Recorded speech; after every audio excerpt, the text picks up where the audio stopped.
राष्ट्रपति के पद का प्रावधान कौन से अनुच्छेद में है?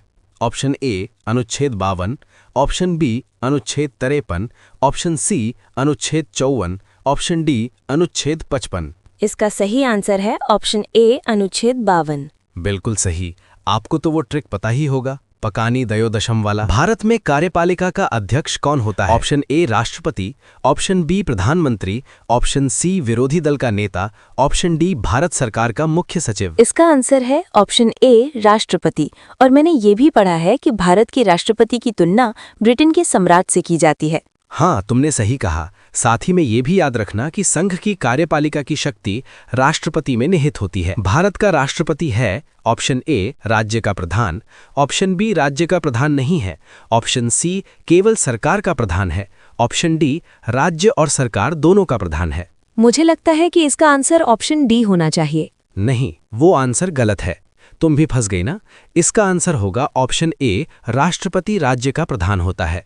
और हाँ, ये बात भी याद रखना कि राष्ट्रपति देश का प्रथम नागरिक होता है। भारत का राष्ट्रपति होता है ऑप्शन ए भारत का वास्तविक शासक, ऑप्शन बी राज्य का संवैधानिक अध्यक्ष, ऑप्शन सी राज्य और सरकार का अध्यक्ष, ऑप्शन डी बहुमत दल का नेता। इसका आंसर होगा ऑप्शन बी राज्य का संवैधानिक अध्यक्ष। ऊपर के दोनों क्वेश्चन कंफ्यूज करने वाले हैं, इसलिए उसे ध्यान से समझ लेना। राष्ट्रपति पद के उम्मीदवार के लिए अधिकतम आयु कितनी है? ऑप्शन ए 65 वर्ष, ऑप्शन बी 70 वर्ष, ऑप्शन सी 75 वर्ष, ऑप्शन डी कोई आयु सीमा नहीं है। मुझे इस क्वेश्चन में थोड़ा सा कंफ्यूजन हो रहा है। कंफ्यूजन होने की जरूरत नहीं है।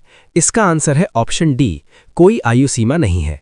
पर यह याद रखना कि राष्ट्रपति की न्यूनतम आयु 35 वर्ष होनी चाहिए।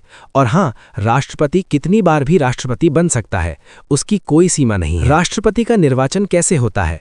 ऑप्शन ए प्रत्यक्ष रूप से, ऑप्शन बी अप्रत्यक्ष रूप से, ऑप्शन सी मनोनयन द्वारा, ऑप्शन डी चयनित। इसका आंसर तो मुझे पता है।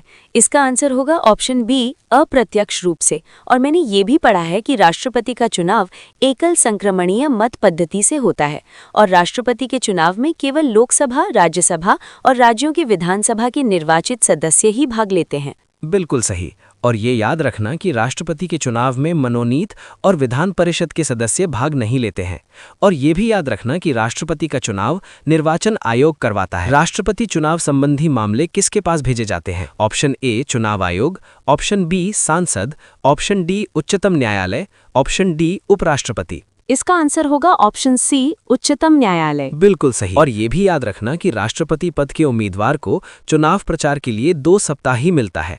और ये भी याद रखना कि राष्ट्रपति का कार्यकाल 5 वर्ष का होता है। भारत के राष्ट्रपति को उसके पद से हटाया जा सकता है ऑप्शन ए भारत के प्रधानमंत्री द्वारा, ऑप्शन बी लोकसभा के द्वारा, ऑप्शन सी भारत के मुख्य न्यायाधीश द्वारा, ऑप्शन डी सांसद द्वारा। मुझे इस क्वेश्चन में थोड़ा सा डाउट हो रहा है। मुख्य न्यायाधीश हटता है या फिर संसद? इसमें क्या डाउट? इसका आंसर होगा ऑप्शन डी सांसद महाभियोग द्वारा राष्ट्रपति को उसके पद से हटा सकती है। और ये बात नोट कर लो, अगर राष्ट्रपति संविधान का उल्लंघन करता है तो राष्ट्रपति के खिलाफ महाभियोग सांसद के किसी भी सदन से शुरू की जा सकती है। और हाँ, महाभियोग की प्रक्रिया अमेरिका से लिया गया है। राष्ट्रपति को शपथ कौन दिलाता है? ऑप्शन ए भारत का मुख्य न्यायाधीश, ऑप्शन बी प्रधानमंत्री, option C attorney general, option D महाधिवक्ता। इसका आंसर तो मुझे पता है। इसका आंसर होगा ऑप्शन ए भारत का मुख्य न्यायाधीश। लेकिन मेरे मन में एक डाउट है, अगर भारत का मुख्य न्यायाधीश अनुपस्थित हो तो कौन शपथ दिलाएगा? अच्छा डाउट है।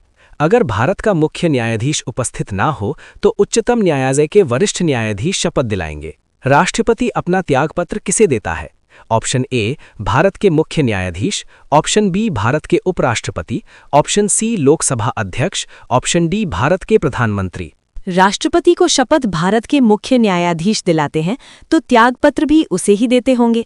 नहीं, ऐसा नहीं है। राष्ट्रपति अपना त्यागपत्र उपराष्ट्रपति को देता है। और हाँ, राष्ट्रपति के त्यागपत्र की सूचना उपराष्ट्रपति लोकसभा के अध्यक्ष को देता है। आज का लास्ट क्वेश्चन है, राष्ट्रपति होता है ऑप्शन ए नियुक्त, ऑप्शन बी चयनित, ऑप्शन सी मनोनीत, ऑप्शन डी निर्वाचित।